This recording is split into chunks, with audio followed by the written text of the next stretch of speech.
My name is Jacob Crowe, and welcome to the Crow's Perch. Today we're going to be going through an RPG horror story where a player comes up with some, interesting demands. Session 0 happens.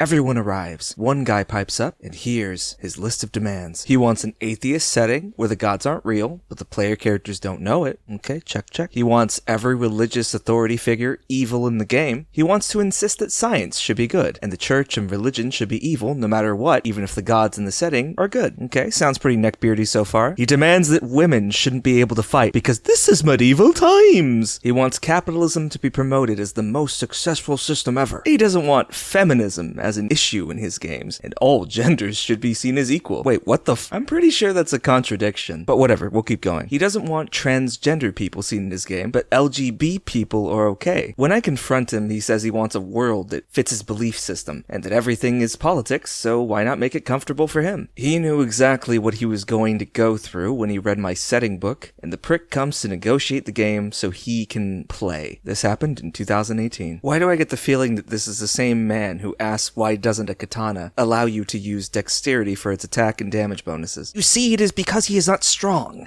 but dexterous. Only waifus, please, and no furries. In this next story, a player resorts to physical violence over a skill argument. This happened a long time ago, but I thought you guys might enjoy. I invited a friend to play with my group for the first time. At the time, it was my older brother, played as a rogue, my best friend, who played as a monk, and my weird friend, who played as a fighter. Going in, everyone played chaotic stupid, so I knew the campaign would be madness. So, anyway, session starts, and the players need to sneak into the mayor's mansion. Of course, shenanigans ensue. The rogue tries to sneak in and fails his checks, and one of the guards spot him, so he runs away. Now the group is stupid bickering. Everyone's having fun at a game, and the rogue says he has a plan. He walks right up to the guards, didn't even disguise, and tries to bluff his way in. He had been max bluff, so he never failed. As a long-lost cousin of the guard, bluff succeeds, but the guard also recognizes the rogue from just having tried to sneak in. The guard says, "If you're my cousin, why'd I just see you trying to climb over a wall?" The rogue argues because his bluff worked. Guard should have let him in. I say that isn't how bluff works. He still saw you sneak in, and bluff doesn't make him a moron. We argue, rogue relents. Rogue then unprompted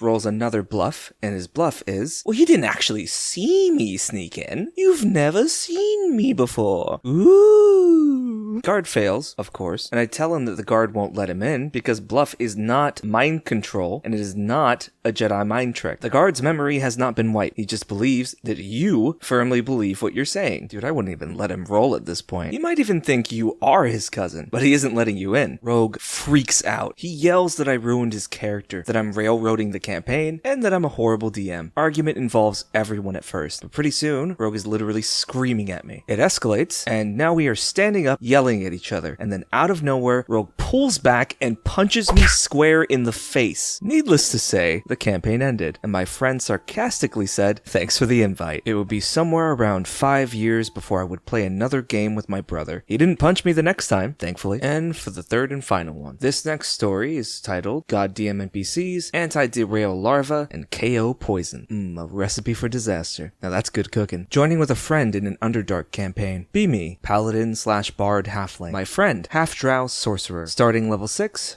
Learning that the rest of the party was enslaved by 5 CR20 Drow Queens. Skip to a few sessions later. DM doesn't like that the party is choosing its path instead of following the dictatorial queens. One of the Drow Queens appears with soldiers to keep the party under control. Party tricks the queen and manages to evade her. Enter Vecna, disguised as Lolth. The god appears in front of the party, and after monologuing for 30 minutes, oh god, I feel personally attacked, inserts mind-controlling brain larvae into the character's brains. Vecna possesses the sorcerer friend, and now completely controls him. Session after Vecna, party finds sleeping Tiamat guarding Lolth's prison. Controlled by Vecna, we free Lolth. Monologue Lolth, God count 3. Yeah, let's just get the whole pantheon down here. Skip forward, party levels up, Paladin Bard gets divine health, and the larvae stops working. Me realizes I can heal the rest of the party from the larvae. Next session, the party enters a bar to get some drinks. The sorcerer has detect thoughts active because he's paranoid. Barkeeper gives the party the drinks. Party starts rolling con saves. 18 still fails. Woo! God, I love that. DC 20 at level 7. Party drops unconscious. Party wakes up, paladin/bard is kidnapped, me, spectating 3 sessions until the party successfully convinces the DM to let me play a guest character. 6 sessions and still not a trace of paladin/bard. God count 6. Lolth, Vecna, Tiamat, Orcus, Asmodeus, and the Raven Queen. This with party level 8. Last encounter was 1 Mind Flayer Gunslinger and 14 Intellect Devourers. Was that 5 or 6 brains? Feeling lucky, punk? Yes, we tried many times to speak to the DM. He ignores us and continues with his reasonable but complicated plot. Bro, I would have dropped out after I had to spend 3 sessions watching everybody play. You see, this is what happens when the DM has like this vice grip for the balls of a campaign and absolutely has no idea what he wants to do with it. Granted, that's usually something people do when they're new. I've literally done this before. No 6 gods or anything, but it was still pretty bad. I had the 30-minute monologue. I'm guilty of it. Fight me. I'll stick your ass in a cutscene. So anyway, that's the end of the video. I wanted to do a series of smaller stories today. Let me know what you guys think about it, or if you prefer the longer form videos, and let me know in the comments below. But anyway, I'll catch you next time